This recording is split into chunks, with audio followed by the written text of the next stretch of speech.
So guys welcome back to this video. आज के इस वीडियो में केपीआई ग्रीन एनर्जी और केपी ग्रीन एनर्जी को डिस्कस करेंगे। सो केपीआई ग्रीन एनर्जी दो कोर वर्टिकल्स में ऑपरेट करती है। पहला है कैप्टिव पावर प्रोड्यूसर और दूसरा है independent power producer.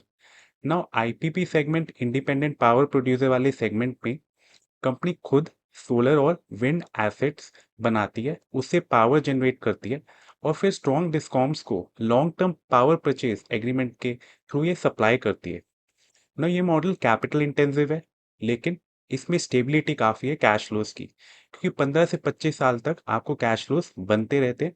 EBITDA margin भी काफ़ी हाई है, इसमें 85 to 90% का है, जैसे कंपनी ने कॉन कॉल में बताया था।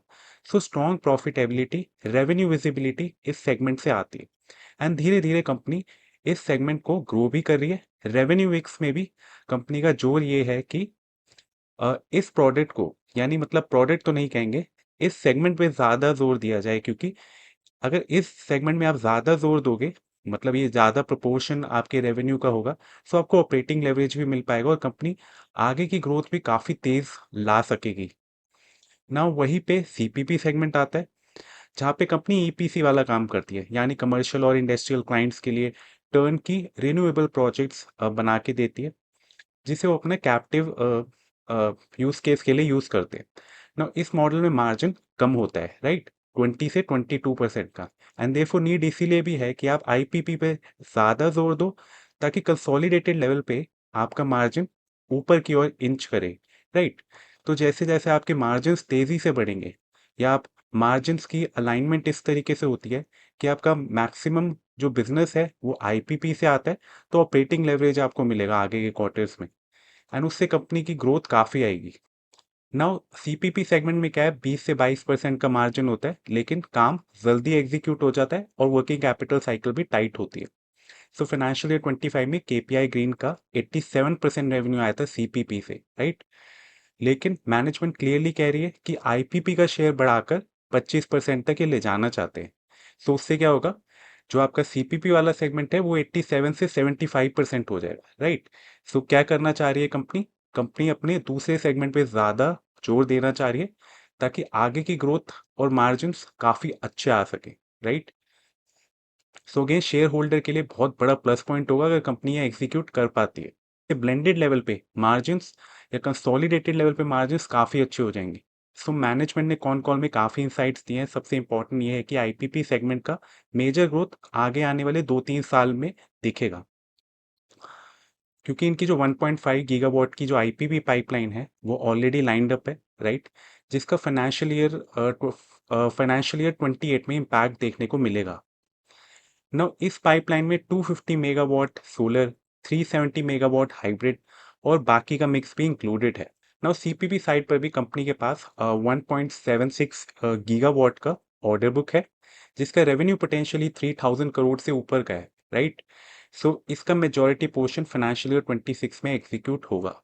सो कंपनी ने फिर ये बताया इनकी जो बिलिंग होती है वो माइलस्टोन बेस्ड होती है। उसके कारण क्या हुआ, जो क्वार्टरली रिपोर्टेड इनकी कैपेसिटी थी और जो एक्चुअली ये एनर्जाइज कर पाए, राइट, जितने मेगावाट ये एनर्जाइज कर पाए उसमें गैप आया था, राइट।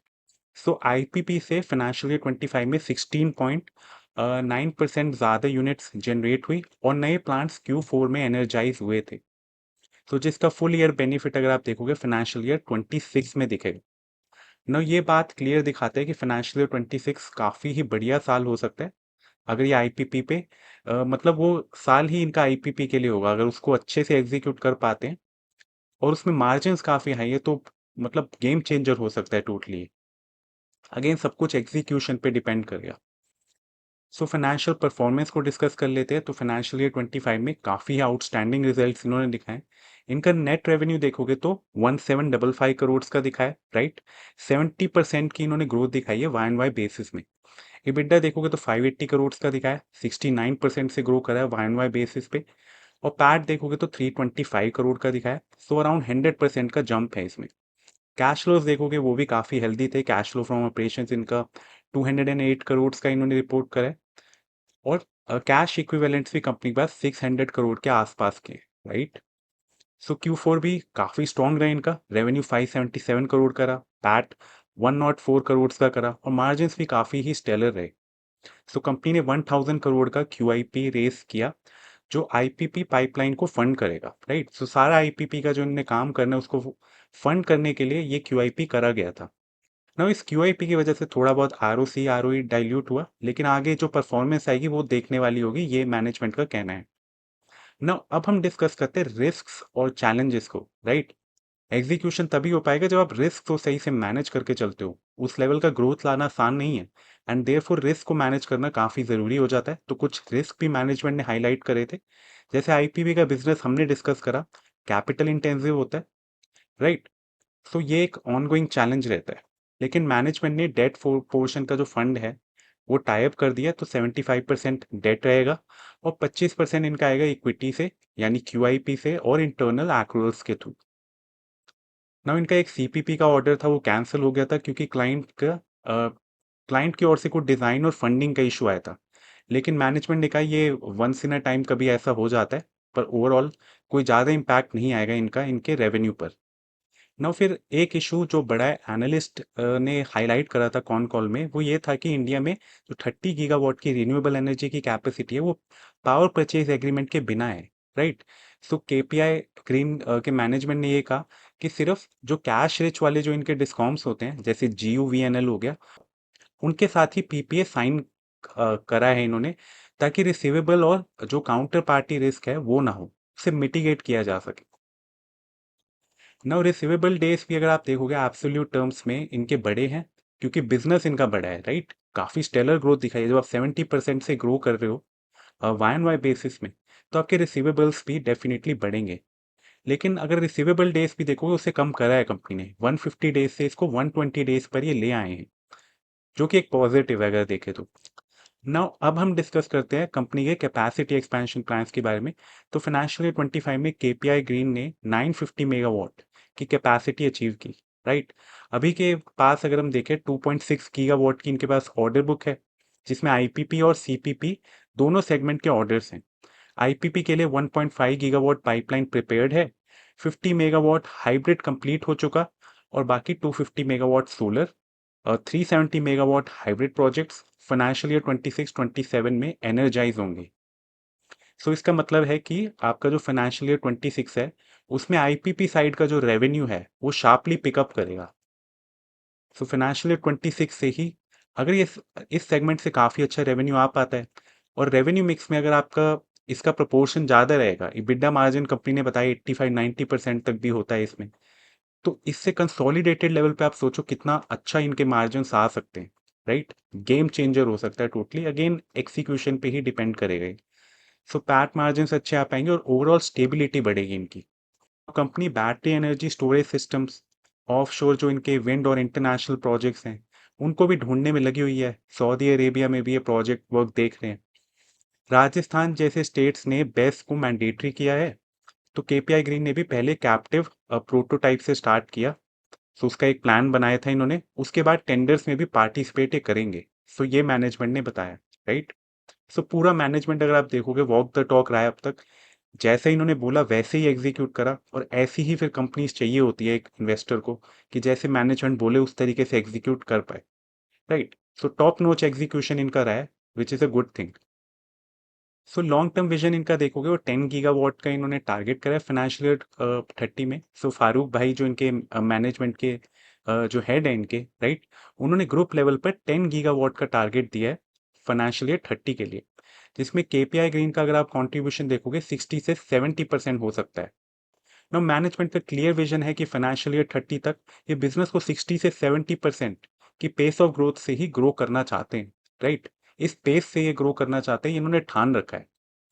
पैट मार्जिन की गाइडेंस अगर आप देखोगे 17 to 19% के बीच है, राइट, जो कि इस हाई मार्जिन इंडस्ट्री में स्टेबिलिटी भी दिखाता है।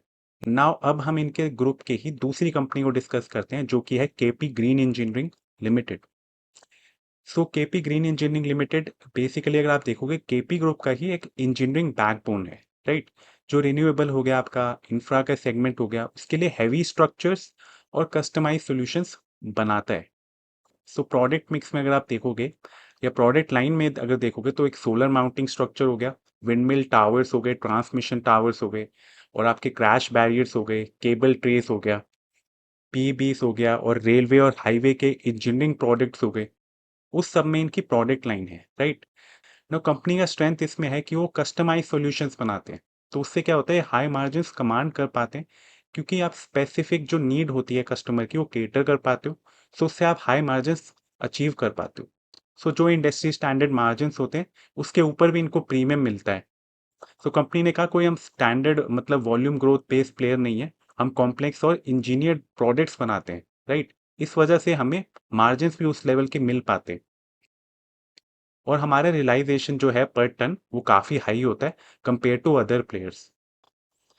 सो इसकी परफॉर्मेंस को देख लेते हैं। फाइनेंशियल ईयर 25 में कंपनी ने अपने आप को ही डबल कर दिया, राइट। सो फाइनेंशियल ईयर 25 में कंपनी ने रेवेन्यू डबल करा है। केपी ग्रीन इंजीनियरिंग ने भी, सो 352 करोड़ का इनका रेवेन्यू था, वो इन्होंने अब 702 करोड़ का कर दिया। सो मार्जिन देखोगे 16.4% का EBITDA मार्जिन दिखाया इन्होंने, 115 करोड़ का इनका EBITDA था। पैट देखोगे तो 73.5 करोड़ का दिखाया कंपनी ने, और पिछले साल थे 35 करोड़ का, राइट। काफी ही स्टेलर नंबर्स हैं अगर देखोगे तो। और कैपेक्स की बात करें, 185 करोड़ का कैपेक्स है मटर प्लांट और कुराल एक्सपेंशन जो इनका चल रहा है। सो मैनेजमेंट ने क्लियरली क्लैरिफाई किया है कि वॉल्यूम मेट्रिक्स मतलब इनके बिजनेस के लिए बताना रेलिवेंट नहीं है, क्योंकि इनके हर प्रोडक्ट का नेचर अलग होता है। सो प्रॉफिटेबिलिटी इनकी प्रोडक्ट वाइज डिपेंड करती है, क्योंकि हर प्रोडक्ट के लिए अलग कस्टमाइजेशन चाहिए होता है, राइट। सो यहाँ पे पर टन लॉजिक काम नहीं करता जो और बिजनेस इसमें करता है। हर प्रोडक्ट के लिए अलग कस्टमाइजेशन ये करते हैं, एंड अकॉर्डिंगली क्लाइंट की नीड्स को केटर करते हैं। सो हाई मार्जिन से कमांड कर पाते हैं, जो वॉल्यूम ग्रोथ वाले जो प्लेयर्स होते हैं उनसे बहुत अलग होता है। नौ कंपनी ने 1,42,500 metric ton per annum capacity operate की थी फाइनेंशियल ईयर 25 में। इसमें मटर वाली कैपेसिटी भी है, और अभी अगर आप देखोगे 1,68,000 मेट्रिक टन पर एनम और इनका अंडर ट्रायल है, और 90,000 metric ton per annum galvanising plant financial year 26 में ऑपरेशनल होगा। So net capacity around 4,05,500 metric ton की पर एनम बेसिस पे हो जाएगी। सो जिसका 50% यूटिलाइजेशन से ये शुरुआत करेंगे। सो मैनेजमेंट ने बोला ये कैपेसिटी अगर आप देखोगे अगले 4-5 साल तक सफिशिएंट रहेगी, और तब तक बैकवर्ड इंटीग्रेशन के लिए भी नए प्लान्स ये बनाना शुरू कर देंगे।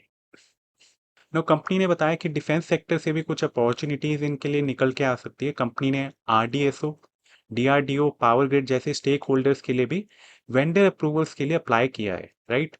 और डिफेंस वर्टिकल में भी फाइनेंशियल ईयर 26 तक ये एंट्री एक्सपेक्ट कर रहे हैं। सो स्टील शेल्टर जैसे प्रोडक्ट से स्टार्ट करेंगे। साथ ही ये प्री इंजीनियर्ड बिल्डिंग सेगमेंट में भी रोबोटिक वेल्डिंग हो गई, सीएनसी कटिंग हो गई, उसके करके नीचे पोजिशनिंग बनाई जा रही है। सो कुछ इनको ऑर्डर्स इस सेगमेंट में मिले भी हैं। सो केपीआई ग्रीन अगर आप देखोगे ओवरऑल एक लॉन्ग टर्म पे काफ़ी स्ट्रॉन्ग एन्युटी बिजनेस है, राइट। इनका एग्जीक्यूशन काफ़ी अच्छा रहा है। 1 ईयर फॉरवर्ड पे भी देखोगे तो 60-70% का ग्रोथ इंजन है, और काफ़ी अच्छे वैल्यूएशंस पे मिल रहा है, राइट। काफ़ी हाई ग्रोथ पोटेंशियल ये कंपनी रखती है, दोनों कंपनीज काफ़ी अच्छा पोटेंशियल रखती हैं। सो ये था हमारा डिस्कशन केपीआई ग्रीन और केपी ग्रीन इंजीनियरिंग के बारे में। Thanks for watching the video.